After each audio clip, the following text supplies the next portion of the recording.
Olá, meu nome é Daniel Lin Apo. Este trabalho é sobre a detecção de eventos raros em dados não estruturados, em textos, da disciplina de mineração de dados massivos do programa de pós-graduação em computação aplicada da Universidade de Brasília. Para a revisão da literatura, foi utilizado o acesso café da CAPES, com a pesquisa em bases como Scopus, Web of Science e outros.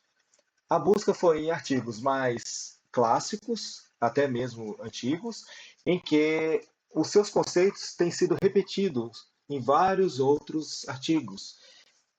E também em busca de outros trabalhos acadêmicos mais recentes, 2023, 2024, normalmente trabalhos do tipo survey, que trazem o estado da arte a respeito dos conceitos e ferramentas que precisamos neste estudo. A ferramenta Zotero foi utilizada para a organização em pastas dos conteúdos e ferramentas como Bibliometrics e Research Rabbit foram utilizadas para o interrelacionamento e identificação de relevância, aqueles artigos que são mais citados, mais relevantes e por quem eles são citados. Efetivamente, no trabalho foram utilizados 38 trabalhos acadêmicos que serão destacados, alguns deles serão destacados ao longo da apresentação. Diferença estatística relevante. Aqui alguns trabalhos sobre isso, podemos destacar o trabalho aqui da Cynthia Dellworth, que já vem desde a década de 80 produzindo artigos e continua produzindo vários trabalhos e ministrando trabalho nesse sentido, da privacidade diferencial, usado como uma base para vários outros artigos, e também aqui o trabalho de Shiva, trazendo só a parte mais matemática da privacidade diferencial, matemática e estatística, né? Temos alguns casos que foram trazidos, a questão de identificação a partir de você ter alguns dados e cruzar com outras bases. Aqui, identificação, por exemplo, em caso de HIV no Hospital de Massachusetts, onde era para ser anonimizado, mas o dado principal aqui de identificador da pessoa é um telefone com a data do exame. Então, acaba com o cruzamento de dados, com informações de outras pessoas do hospital, tendo a possibilidade de ser reidentificado cada uma dessas pessoas. Aqui a mesma coisa também, no mesmo trabalho, trazendo a informação do Hospital de Massachusetts, cruzando dados de nascimento da pessoa, data de o zip code e o tipo de raça para, é asiático e só tinha um asiático, era mulher negra, só tinha cinco, e aí você tinha uma reidentificação muito fácil. E trazendo um percentual muito alto de reidentificação, né? Chegando a 97% quando você tinha simplesmente a data de nascimento e o CEP completo, cruzando a base de dados dessas pessoas com a base de dados de votantes, de pessoas que votam naquela região. Temos o caso do prêmio da Netflix, onde foram em 2006, foi colocado US$ 1 milhão de prêmio para melhorar o algoritmo de recomendação da Netflix. Só que nesse mesmo momento, os dados foram colocados como sendo que era anônimo, que eles deveriam ser anônimos, não deveria ser possível identificar alguém. Mas será mesmo? Na verdade, não foi bem assim. Esse trabalho aqui de Narayan e Shirmatikov mostrou que com análise de entropia era possível analisar se um registro está ou não está naquela informação. Então, trazendo para o nosso trabalho aqui, a gente pode começar a pensar no um texto anonimizado. Ele pode ser usado para identificar alguém? Bom, vamos partir de que um texto anonimizado ele pode conter fatos da vida. E se esses fatos forem eventos raros, eventualmente você pode cruzar com notícias ou com outras bases de informações e conseguir ter a identificação. Daí vem o nosso problema.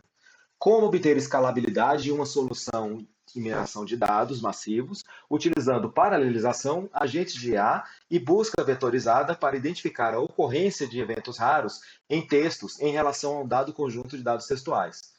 Vai ser utilizado na nossa metodologia, vai ser utilizado o processo do CRISP-DM, fazendo parte aqui da nossa fase de metodologia, com entendimento dos dados, preparação, modelagem, avaliação e publicação, com depois entendimento também do... E voltando ao mesmo ciclo.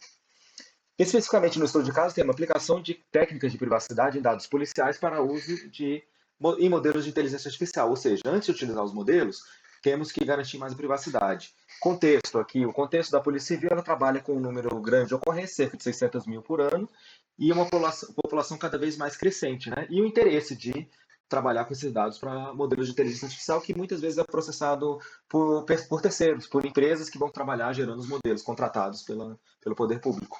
Temos aqui dados negociais, mais de 29 terabytes de dados, mais de 13 terabytes no banco de dados de procedimentos policiais, mais de 250 gigas no banco de dados de ocorrência, que é o que estamos trabalhando, e o escopo do trabalho, ocorrências dos crimes praticados via internet no ano de 2022, cerca de 71 mil ocorrências. Temos aqui o alinhamento estratégico, trazendo o posicionamento em relação à governança e inteligência da segurança pública, faz parte do PDTIC, Plano Plurianual também. Temos aqui o problema, como anonimizar os dados de ocorrências policiais para uso em modelos de inteligência artificial, mantendo um alto nível de utilidade dos dados e, ao mesmo tempo, garantir a privacidade dos envolvidos. As ferramentas, então, que vamos utilizar, computação paralela e distribuída, agente de AI, modelo LLM, sistema de mensageria, APIs RESTful, banco de dados vetorizados e containers Docker. O processo, ele parte da ingestão de dados com a paralelização na leitura, depois agentes de AI para sumarização, para fazer o resumo, agentes contendo AI em containers Docker, vetorização em paralelo com computação paralela e a detecção de eventos raros. Esse processo, com essa arquitetura, foi possível trocar algumas partes e fazer outras experiências. Por exemplo, removendo os agentes de AI, por exemplo, usando modelos diferentes como agente de AI. Removendo, o que aconteceu foi feita a vetorização dos textos sem essa parte de resumo. Então é como se o pipeline fosse menor. Essas formas foram realizadas durante o trabalho. No trabalho, então, a gente teve uma parte inicial que é a ingestão de dados, né, que vai desde os dados estarem no SQL Server até a sua saída no arquivo CSV. O uso da computação paralela com o processamento do arquivo CSV, utilizando o sistema Parquet, usando o Dask no Python, e depois o final chegando para o sistema de mensageria com RabbitMQ. Temos aqui o processamento de agentes, quando o fluxo foi utilizado com agentes, né, que isso foi feito também sem agentes, a busca da mensagem, depois o processamento com agentes, usando modelo Llama e Crow AI, e a saída para o sistema de mensageria desse texto já resumido.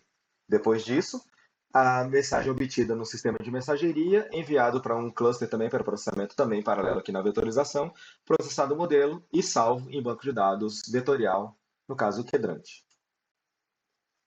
Todo esse objetivo para trabalhar com os eventos raros e conseguir chegar do texto, os eventos que a gente no texto, e chegar de alguma forma a uma visualização num espaço vetorial. Nos experimentos, foram utilizados para paralelização o PySpark, com Prometheus e Grafana com monitoramento, e o Dask. O que funcionou melhor com containers em cima de host Windows foi o Dask. O Dask acabou sendo melhor e acabou sendo realizado a continuidade dos experimentos com ele. Então tivemos dois momentos, que foi a leitura de arquivo CSV, sendo paralelizado para a leitura utilizando o Parquet, e tivemos a outra parte, que é no final do pipeline, a parte de vetorização, utilizando o Synthesis Transform com o modelo ALMINI LM L6 V2, que tem a vetorização semântica, que era de interesse nesse trabalho. Aqui é uma visualização dos textos já vetorizados. Cada um desse texto, ele traz os 5 textos mais próximos, né? Então, quando a gente está examinando apenas um exemplar. Então, nós temos aqui a distância de cosseno em relação aos textos mais próximos. E eu posso ter a visualização também procurando os seguintes, né? Qual que é o mais próximo do seguinte, e por aí vai. Aqui, clicando em cada uma dessas informações, eu posso ter acesso à informação que não está sendo mostrada aqui por questão de sigilo dos dados. Não posso mostrar nessa visualização. E podemos ter uma visualização mais completa, que é aqui. Aqui foram 800 exemplares, trazendo os 5 vizinhos mais próximos. Aqui a gente acaba tendo os agrupamentos, né? Normalmente aqueles tipos de crimes que são muito semelhantes, ocorrências que são praticamente idênticas, né? Quando a gente tem uma distância de cosseno, uma distância que está sendo dada aqui de 1 de probabilidade de serem idênticos, significa que o texto é igual. Eventualmente a gente tem realmente ocorrências diferentes com textos iguais.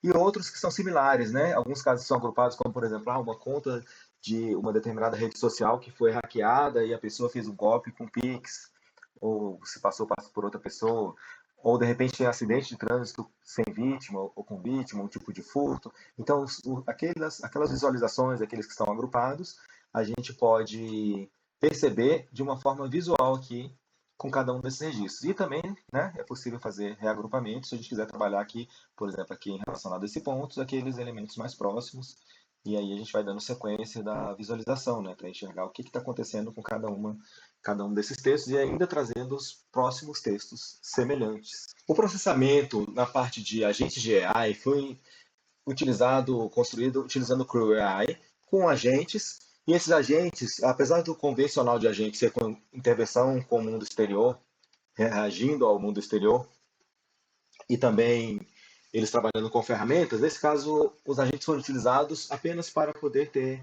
o processamento acontecendo em sequência. Então, primeiro a gente faz um resumo, segundo a gente faz um resumo a partir desse trabalho inicial, que passa para o terceiro agente fazer um resumo final, com o objetivo apenas de reduzir a dimensionalidade do texto, para facilitar o processo de vetorização.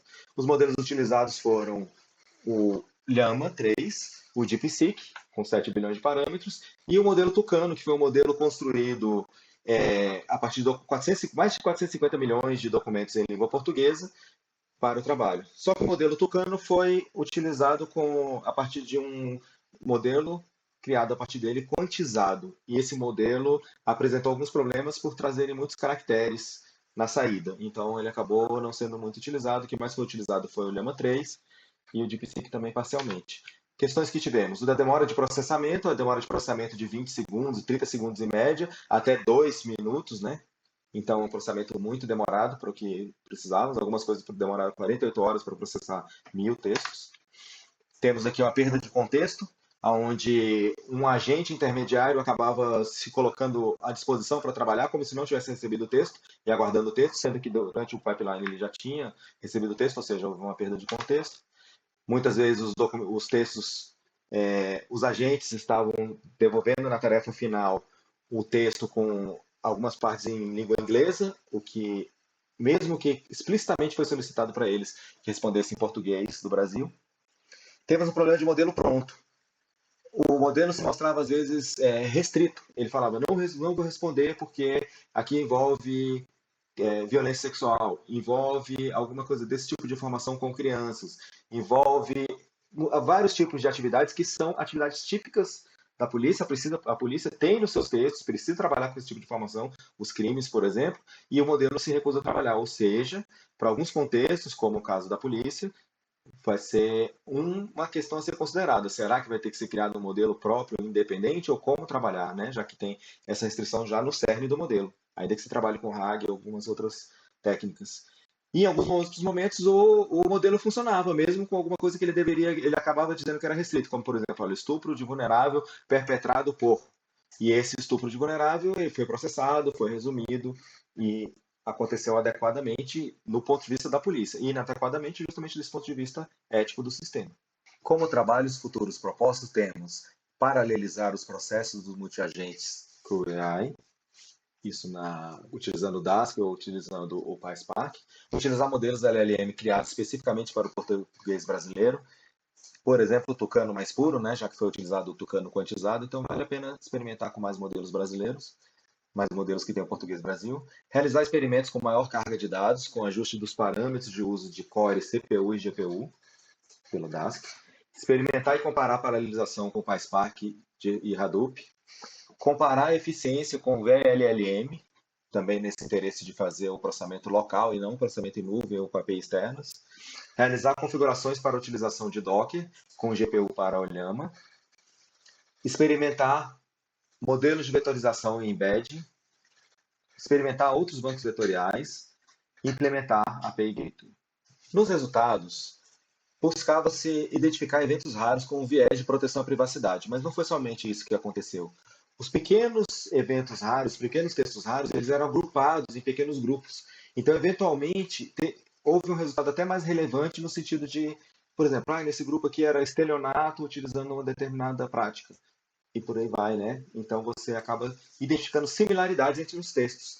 Identificação de casos relacionados. Às vezes, você está tendo crimes com o mesmo modus operandi.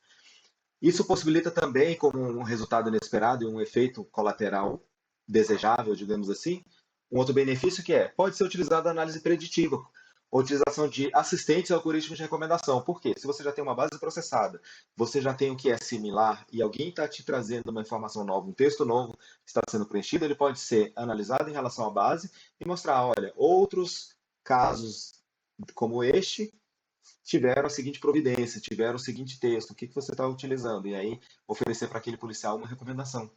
Textos mais raros nos conjuntos não eram apenas fatos raros, né? O que acontecia? Muitas vezes era um texto ruim do ponto de vista de qualidade, ele tinha caracteres inadequados, muitos caracteres, o texto estava todo com problema. Às vezes a escrita estava muito diferente do padrão utilizado nos outros textos. E às vezes poderia ser até o que podemos considerar um texto muito bom. às vezes o texto destoava e era um texto raro, por quê? Porque foi utilizado um linguajar, um vocabulário jurídico muito rebuscado, por exemplo, né? Muito até mesmo avançado e diferenciado dos outros, ele ficava como raro. Como conclusões, então, sim, é possível obter escalabilidade na solução de mineração de dados com toda essa arquitetura que foi proposta, bem desacoplada, usando paralelização, computação distribuída, agentes de AI, busca vetorizada, para quê? Para identificar a ocorrência de eventos raros e, podemos dizer mais ainda, os eventos similares em relação a um determinado conjunto de dados. Agora, assim como o CRISP-DM, é necessário se voltar ao experimento, ajustar, implementar novamente, avaliar novamente, junto com os especialistas do negócio, e de novo, em busca de uma melhoria. Obrigado.